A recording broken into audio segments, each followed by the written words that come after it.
सुप्रभात। आज अध्याय नंबर 4 की जो कविता है आत्मकथ्य, कवि जयशंकर प्रसाद आपको करवाई जा रही है। इस कविता में कवि ने बताया कि संसार नश्वर है। ये एक पेड़ की बातें हैं। जिस प्रकार पेड़ का पत्ता समय अपने आप पर गिर जाता है, उसी प्रकार इंसान भी समय के अनुसार अपने आप समाप्त हो जाता है। लेकिन संसार के अंदर कुछ लोग हैं जो स्वार्थ के अनुसार जीते हैं, दूसरे व्यक्ति को खुश नहीं देख सकते। वो ये चाहते हैं कि संसार के लोग ज़्यादा खुश ना हो, केवल जो खुशियां हैं वो मेरे पास ही रहें। यही सबसे बड़ी एक विडंबना है। इस कविता में कवि के साथियों ने कवि से आग्रह किया था कि जो आपने का जो जीवन है आप उसके बारे में कुछ हमारे को बताएं।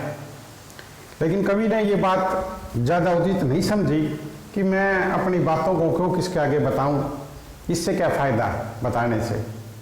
तो फिर भी साथी नहीं माने, तो उनके आग्रह पर कवि ने ये कविता लिखी और अपने जीवन का थोड़ा सा इसके अंदर वर्णन किया है। मधुप गुनगुनाकर कह जाता कौन कहानी है अपनी, मुरझा कर गिर रही पत्तियां देखो आज कितनी घनी। कहता जो भोरा है, अर्थात जो मन रूपी भोरा है, वो अपने मन की जो कहानी है वो सारी की सारी बता जाता है।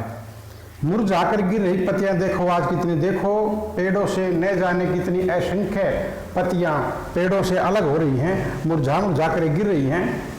इस गंभीर अनंत नीलिमा में असंख्य जीवन इतिहास, अनंत नीलिमा अंतहीन विस्तार जिसका कोई अंत ना हो, इस अंतहीन विस्तार वाले जीवन के अंदर न जाने जीवन के कितने इतिहास लिखे गए, न जाने जीवन की कितनी कहानियां इसके अंदर लिखी गई। यह लोग करते ही रहते अपना व्यंग मलिन इतिहास, और आप अपने इतिहास की स्वयं ही खराब ढंग से निंदा करते रहते हो। व्यंग मलिन उपास, खराब ढंग से उसकी बुराई करना, खराब ढंग से उसकी निंदा करना। तब भी कहते हो कह डाली दुर्बलता अपनी बीती, और उसके बाद भी तुम मेरे से कहते हो कि जो समय बीत गया उसके बारे में कुछ आप कमजोर कहानियां हमारे को बताओ। यह तुम सुनकर सुख पाओगे, देखोगे यह गागरीति। क्या तुम मेरी कहानी को सुनकर आपको सुख प्राप्त होता, अर्थात आपको किसी प्रकार का भी कोई सुख प्राप्त नहीं होगा। उसके बावजूद भी देखो गागरीति, अर्थात मेरा जो जीवन रूपी घड़ा है वो फिर भी आपको खाली का खाली दिखाई देगा। गागर घड़ा, रीति खाली। किंतु ऐसा नहीं कि तुम ही खाली करने वाले हो। मुझे ऐसा नहीं लगता कि तुम मेरे जीवन रूपी सागर को खाली करने वाले हो, समाप्त करने वाले हो। अपने को समझो, मेरा रस ले अपनी भरने वाले। अपने आप को जानो, मेरा रस ले भरने वाले, अर्थात उनके भाव रूपी रस को तुम भरने वाले व्यक्ति हो। यह विडंबना जो धोखा, अरे सरलती तेरी हंसी उड़ाऊं मैं, जो मेरे साथ धोखा हुआ है उसकी आप हंसी क्यों उड़ाना चाहते हो। बोले अपनी प्रवंचना औरों को दिखलाऊं मैं, जो मेरे साथ कुछ भूल हुई, प्रवंचना मेरे साथ कोई धोखा हुआ, मैं उस धोखे का वर्णन तुम्हारे सामने नहीं करना चाहता। उज्ज्वल गाथा कैसी गाऊं मधु चांद रातों की, जो उज्ज्वल गाथाएं थी अर्थात जो सुख से भरी रात थी, उन बातों की बात, उन रातों की बात मैं आपके सामने नहीं बता सकता। अरे खिलखिलाकर हंसने वाली उन बातों को, उस जिस रात के अंदर मैं खिलखिलाकर हंसता रहता था, बड़ा खुश रहता था, उज्ज्वल जो पवित्रता से भरी हुई थी, सुख से भरी हुई थी, उन रातों का वर्णन मैं तुम्हारे सामने बिल्कुल भी नहीं कर सकता हूं। मिला कहां सुख जिसका मैं स्वप्न देखकर जाग गया, अर्थात मुझे जीवन के अंदर वो सुख प्राप्त नहीं हुआ जिसका स्वप्न लेकर के कि मैं जाग गया था, नींद में से उठ गया था।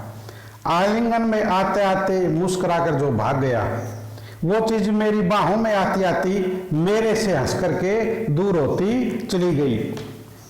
जिसके अरुण कपोलों की मतवाली सुंदर छाया में, अरुण लाल कपोल गाल, जिसके लाल लाल गाल थे, मत वाली सुंदर छाया में, मस्त करदन वाली सुंदर छाया के अंदर अनुरागनी उषा लेती सुहाग मधु में। अनुरागनी प्रेम में लीन होकर के जो उषा थी, निज सुहाग मधु में मधुर मोहकता वह सुगंध भी उसी से लेती थी।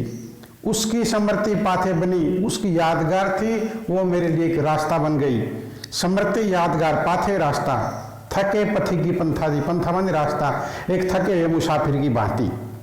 सीवन को उधेड़ कर देखोगे क्यों मेरी कंथा की, सीवन जो मेरा भाग सिला हुआ है, सिले हुए भाग कर को उधेड़ कर तुम क्यों देखना चाहते हो।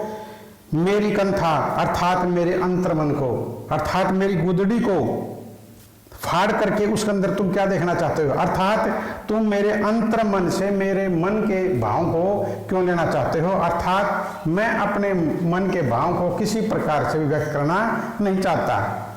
छोटे से जीवन की कैसे बड़ी कथाएं आज कहूं। मेरा जो जीवन था बड़ा तुच्छ था, बड़ा छोटा था, उसकी बड़ी बड़ी बातें आप आज को मैं कैसे बताऊं। कथाएं, कहानियां, उसकी जो बड़ी बड़ी कहानियां थी, मैं उनका वर्णन आपके सामने कैसे करूं। क्या ये अच्छा नहीं कि औरों की सुनता मोड़ रहूं। ये बात भी मेरे को अच्छी नहीं लगती कि मैं दूसरे व्यक्तियों को की तो बातों को तो पूछ लूं और मैं मौन रहूं, अर्थात मैं चुपचाप रहूं, अर्थात मैं अपनी बातों को ना बताऊं। सुनकर तुम क्या भला करोगी मेरी आत्मकथा, जो मेरी जीवनी है। बोली आत्मकथा, सीधी सादी जीवनी कहानी। मेरे जीवन की जो सीधी सादी कहानी थी, उसको जान करके आप क्या लोगे, अर्थात आपको उससे कोई भी फायदा होने वाला नहीं है। अभी समय भी नहीं, थकी सोई है मेरी मौन व्यथा।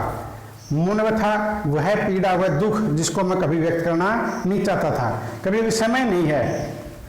और वो पीड़ा जो मेरे अंदर थी, मैं उसको अभी व्यक्त करना नहीं चाहता, क्योंकि अभी व्यक्त करने का समय नहीं है और वो पूर्ण रूप से व्यथा आराम कर रही है। आपने इसकी सप्रसंग व्याख्या लिखनी है, कठिन शब्द, और साथ में इसको याद भी करना है। धन्यवाद।